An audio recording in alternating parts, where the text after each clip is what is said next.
morning, everyone. Thanks for joining. I work for DO. I'm pretty new to the company.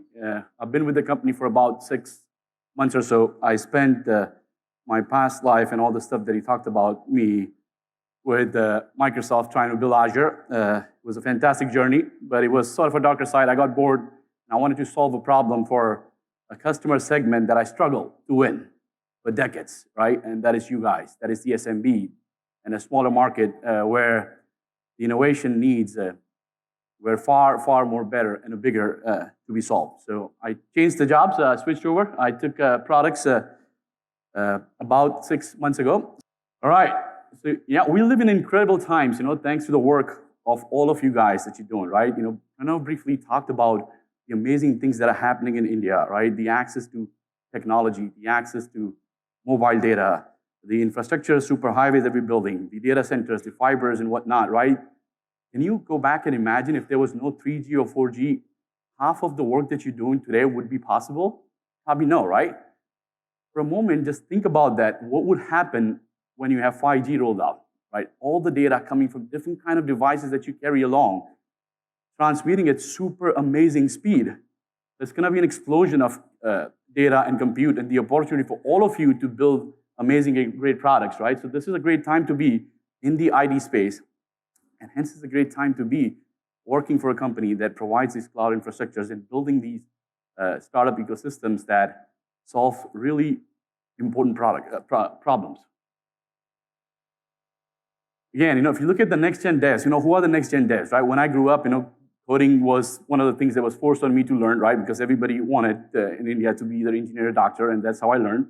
But it was a niche. It was a niche. But if you look at today, right, how people are learning how to code and that next-gen devs are not just the typical devs, right? They're students. They're programmers, they're researchers, they're gamers, they're engineers, designers. Like, I have a boy who's 12 years old. He's learning how to code Python in school. And I'm pretty sure all of your kids are learning how to code in school too. He's most likely not going to be a dev. Like, he loves to play soccer. He thinks he's going to be a soccer player. But, most likely he will end up doing something that is not technology, but he will use the skills that he's using in school to learn code to supplement his core job, right? This is where the industry is going. You're going to find every single person out there, whether business, finance, they will be using some form of a coding or some form of a technology to supplement their core job. And that's where the industry is going. And that's where they describe themselves as a new to coding people or the ecosystem. Let's take a few moments to see how cloud technologies has lowered the barrier to entry and how things have evolved, right? Most back in the days, about 20, 30 years ago, only few big companies will deploy the big data centers, hardware, and it will take for years for them to set everything up and manage and whatnot. And then came the IaaS, right? AWS or Amazon was the first one who came up with this notion because out of choice. Like, they had to build this big data center to support Amazon.com and had done tons and tons of servers. They could not figure out what to do with them when the peak and traffic's not coming, right? They had to build a large data center because some event will happen, holidays will come, traffic will come out, and all these servers were sitting idle. They said, I'm going to go out and resell them, which is great. That's how the IaaS was built. Then came the notion of Paas, right? Okay, well, let's provide the next layer of abstraction, build the workflow, right? How do you make managing those database or the instances much simpler? Where, you take a second to deploy, you can go live within a minute and scale up and down when you need to go after. And then finally came the serverless, which is the new hot thing these days about event-driven programming and pay for execution and just run a few things for which you're not really thinking about servers and you're only paying for the executions, right? So the best way to think about this is a similar evolution around how we do things as well, right? IaaS to me is like building your own home, right? You're essentially get to choose where the kitchen's going to be, how the bedroom's going to look like, right? But it's a lot of things that you have to maintain, plan, and take care of it. If something's broken, you have to go find a plumber or a person to fix it, and that's you. The Paas is more like renting an apartment, right? Where you don't get to choose how your kitchen is going to look like, but you can paint the way you like it. You can put nice appliances. You can put the picture in a different places in your bedroom and whatnot, and you only pay the rent. When you not like it, you move on. You rent another apartment, right? Serverless is like staying in a luxury hotel, right? You just walk in, and you want pool, it's there. You want massage, it's there. You want other amenities, it's there to access. You pay for what you use, and you get out. So I think that evolution just keeps on going forward and forward. And I think the future of all these computing things that we are talking about is actually moving more to the right. And we'll talk about that, how we're trying to get into solving that problem at DO as well, right? So who are our target customers, right? Pranav talked about a bunch of customers that are doing fantastic things, right? And multi-billion-dollar enterprises and whatnot. That is not my customer. My customer is you guys, and DO is your cloud, right? Most of these top 3 guys, when you're building a startups and whatnot, they're probably not going to care about you because they, and I like to say this to my team, be careful what you measure, right? And back in Microsoft, we used to measure how many tens of millions of dollars a deal I'm closing every year. If you measure that, you're going to get your company rally around that specific things. And what happens in that case, you'll leave the key players, the startup ecosystem, the SMBs, the smaller people behind, right? So that is my customer. DO is your cloud. And this is where the journey we want your journey, or anybody who's learning to code or starting a company, the journey to start. Right, so when you talk about SMB, it's a $60 billion cloud market, right? So again, cloud market is all up, it's really, really big, gigantic, but the opportunity for SMB in itself, globally, is about 60 billion, right? And you'll start seeing that even though the layer of abstractions that are coming up, the PaaS starting to take a bigger piece of a pie, the IaaS, at least for next 2-3 years, is still going to have a bigger share of the market. Pranav briefly talked about India, right? And the ecosystem that you have. And this is what excites me the most about India as an opportunity for business and innovation in a way. It is second largest internet economy, right? You're looking at 6% cloud adoption of your overall IT spend.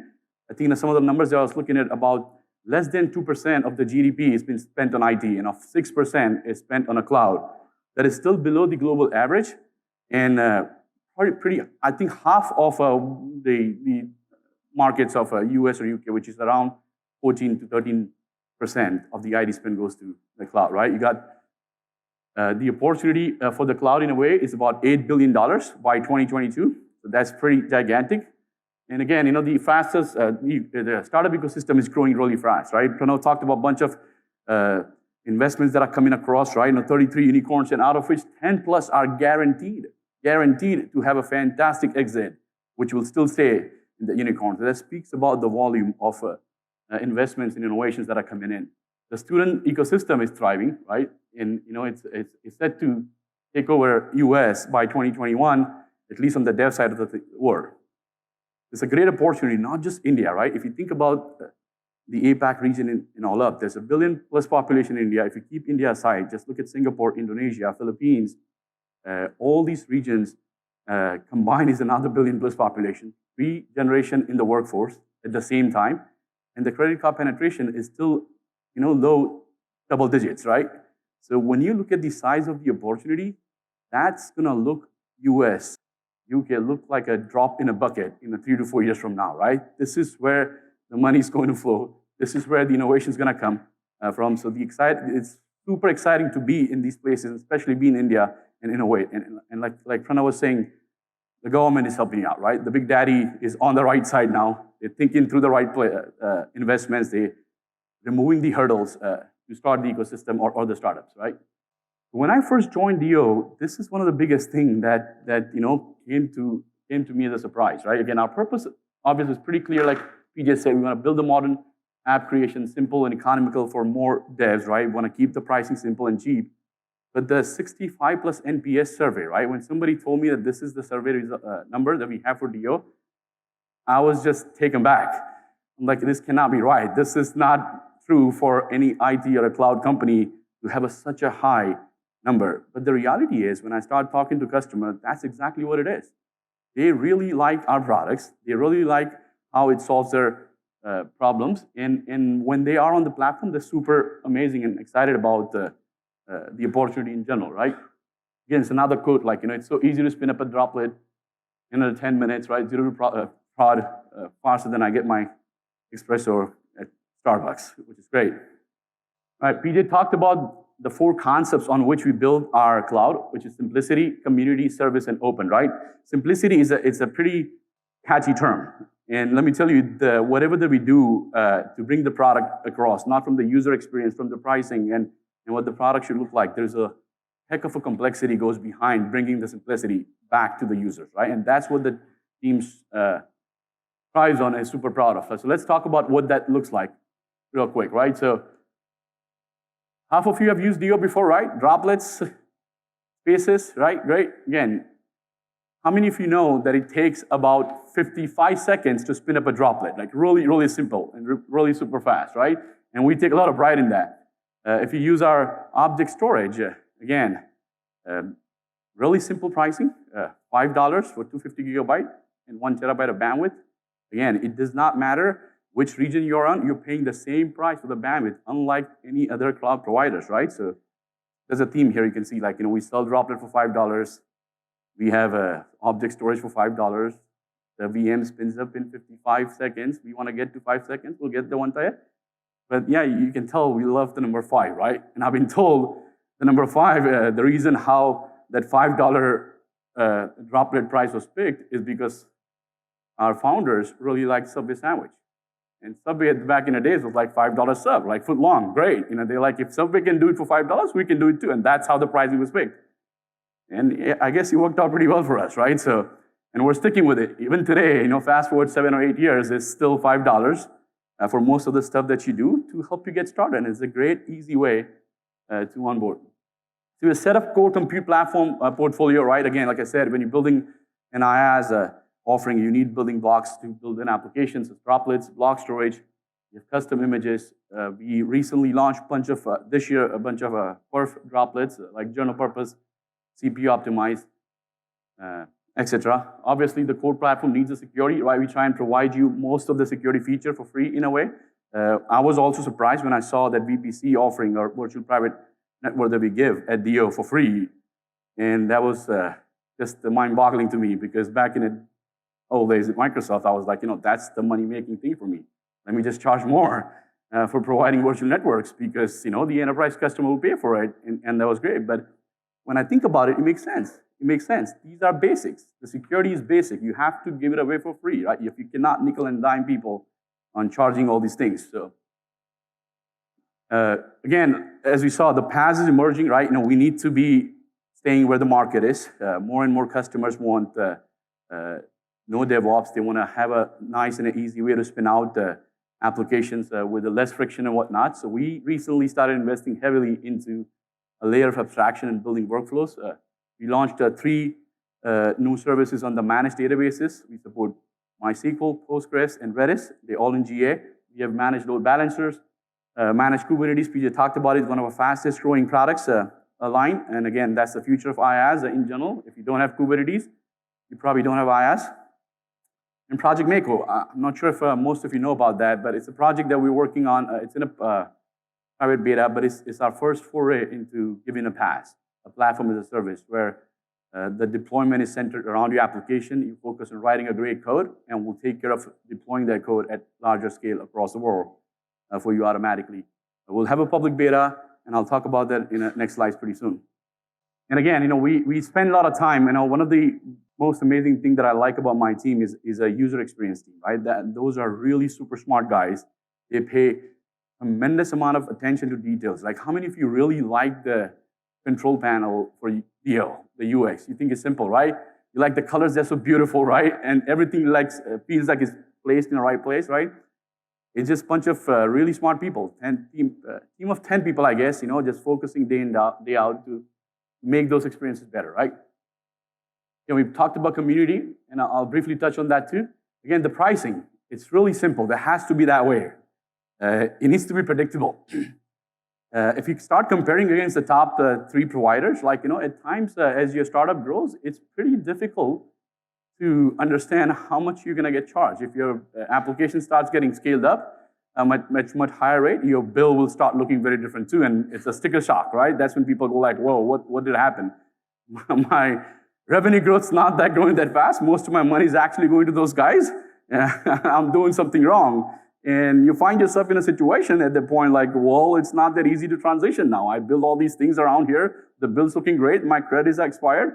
I'm in trouble, right? So we try and make those pricing very predictable and simple. And, there's a reason why, I was looking at a bunch of startups in the US. There's this, You can count about 20 to 30 startups. They just focus on predicting what your bill is going to be like on AWS and Azure. That tells you there's a huge problem that needs to be solved, right?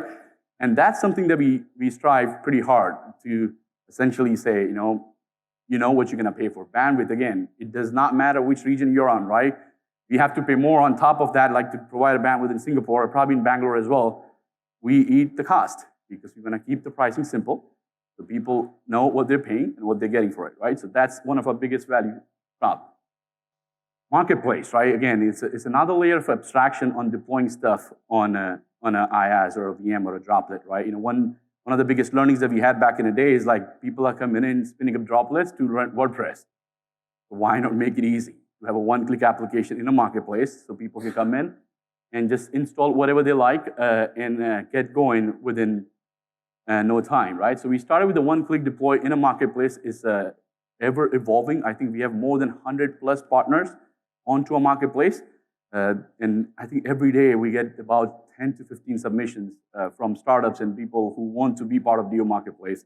Self-onboarding experience, right? If you have a SaaS offering or a product that you want to be selling to a DO user base, you know, this is a great place to be on. It's not only just work on a droplets, it also works on a Kubernetes, right? So again, all kinds of applications. We got functions like OpenFaaS and WordPress, and you name it, Django, like, you know, almost commonly used applications are on the marketplace. Community, this is something we're super proud of. PJ talked about that, right? What made DO were two things, right? First one was that $5 SSD. That was the product market fit that took off. And then second was the community, right? We invested in the company to make sure we're writing great tutorials for people who want to learn technology. And it happened by choice in a way, right? Because DO back then was a VPS provider. They were not innovating with technology. They were just providing infrastructure to run your application. And then one of the biggest things they learned, that people are coming in, they want to know how to deploy Nginx. How do I run Nginx? You know, how do I install so-and-so software? So they spend time on actually building a system that allows people to come in and write these great tutorials, right? So if any one of you are interested in writing good tutorials about technology, it does not have to be DO. This is a place that you come in. There's a process on how you write these great tutorials, you know, and people usually get paid for that. But that's what is a self-sustaining ecosystem that allows us to be different. And from my experience, let me tell you, building a platform and building community are very difficult things to do. I would argue that building a community is much, much harder than building a platform, right? And if you do it right, you're valued tremendously higher, right? And it's one of the recommendations that I would give it to your startup if you're into selling a platform or whatnot. Invest in community, right? Because that will get you where you want to be besides just your product. We have about 2,500 technical tutorials, 2,300 community-generated Q&A, and we have 50,000 in-person meetups. PJ talked about it, right? This is essentially events that happens around the world. If anybody wants to guess which country has the most meetups happening for DO around the world? Which is it? It is India. It is India, hands down. The second big is 30% lower compared to where India is, and most of them are happening in Bangalore and Mumbai, whatnot. But that tells you the brand here is so strong, right? And people relate to it when you make them a part of a bigger ecosystem that we're trying to solve after. They talked about Hacktoberfest. You know, we have 150,000 plus dev participating in 2019, which is a big, big milestone. Our Hatch program, right? Let me tell you a little bit about the Hatch program. You know, you can learn more by contacting any of us as well. But I was in Lisbon last week at Web Summit, largest startup summit, Web Summit in the world. And Hatch was one of the biggest successes that we had, right? Where I met a bunch of customers who are part of this ecosystem or program where we allow you to give you some credits that are up for 12 months, free support, one-on-one meetings, go-to-market activities, and help you get started with DO. There are about 1,500 startups that are in program, 100 new coming up every month, and 900 have successful exit in a way, right? We also have a Hatch Partners program. So if you're into a business that's actually building a community or enabling other founders to do good things, you can partner with us. And then when they graduate, you know, we go ahead and provide them Hatch credits to work with that too. It's a great program to be in and a great way to start the journey with DO. Again, support is one of our core fundamentals difference, and the thing that I absolutely love about our support is just, they really care about the customers. Before this event, I took a time to spend time with my support team in Bangalore yesterday, and it was a mind-blowing experience, right? The way they work, the way they try and take care of customers' issues, and in a one single ticket, you will see 3 or 4 people working together, talking to each other, trying to help them out. And it was just amazing, like how much effort and energy they're putting in to make sure the customers are happy. And the best part is free. Free. You don't pay for support, right? I mean, I think it's a stupidity for anybody to ask you to pay for support. And that was one of the things I think I hated about top 3 as well. It's like, yeah, you need a highest priority support. Your server's down. Okay, well, give me $500 and I'll take care of this, right? That's just wrong. It feels like you're a hostage, right? So we give support for free, but we do it with the right intentions. Partners is something I'm super excited and proud of, right? Again, we have a great program for our partners. They do a variety of things: web hosting, digital marketing, managed service providers, tons and tons of things. That ecosystem keeps on growing, and it's a big reason why DO has been successful organically without having a larger sales team. And our growth mainly comes from a self-serve and a partner ecosystem. One of the partners they were super excited about, and when I met them in India, is MindSwap, right? These guys are doing amazing stuff. Like when I looked at their pricing, and I was like, wow, how'd you pull that off, right? And it makes sense, like how they work on a lower pricing platform like DO, and then it makes it easy for them to take those savings and give it back to their end customers. So yes, as you know, we've been busy. Sammy the Shark has been cranking features and products out pretty aggressively. We were a single product company for a very, very long time, right? And it worked out pretty well for us. But then as you start realizing as the technologies are evolving, we had to build more products. We came up with tons of new, amazing products that has its own problems now for me to try and keep up with all of them and keep on hiring and make things interesting. But you can see the trajectory in the last 2 years is fantastic. And I can only promise you it's going to look even more amazing in the next 2 years from now. Like I said, we started with the standard droplets, which is a shared droplets as a single product. But over the last year, we did the perf plan where CPU optimized droplets and general purpose, they were all GA. And recently we went GA with memory optimized droplets to just serve the workload for a high memory intensive applications. And not to be surprised, again, that's again one of our hottest selling products as of today in the market on the perf plans that we have. And it brings us to a parity to the top 3 as well. But yeah, fresh out of oven, right? There's a KubeCon happening in US in San Diego. And I think 2 days ago, we recently announced support for container registries for our Kubernetes product. It is in early access. So if anybody wants to try that out, that's the link that you can go and sign up for it. But this goes to show that we're building more and more upstack products from Droplet to Kubernetes now to build the surrounding ecosystem products that allows you to be more successful. So container registry is just fresh out of oven, 2 days. I've been told the signups are outstanding. At one point, our site was actually down for a little bit because there's way too many people hitting it at KubeCon. So that tells me the excitement around the product and offering in a DO brand as all up is great. Project Mako, that's coming up, public beta sometime this end of this year. Again, it's a PaaS offering for DO. We try and keep pricing simple. I have to go back and talk to the team why there's no $5 here and why we're starting with 7, but that's something we're going to fix pretty soon. But the idea behind this is how do you allow the whole developer inner loop and the outer loop of coding, deploying applications seamless and super, super easy. So that investment's coming. DO is moving more towards PaaS. What is next, right? So let me talk a little bit about what the next year is going to look like from a core platform perspective.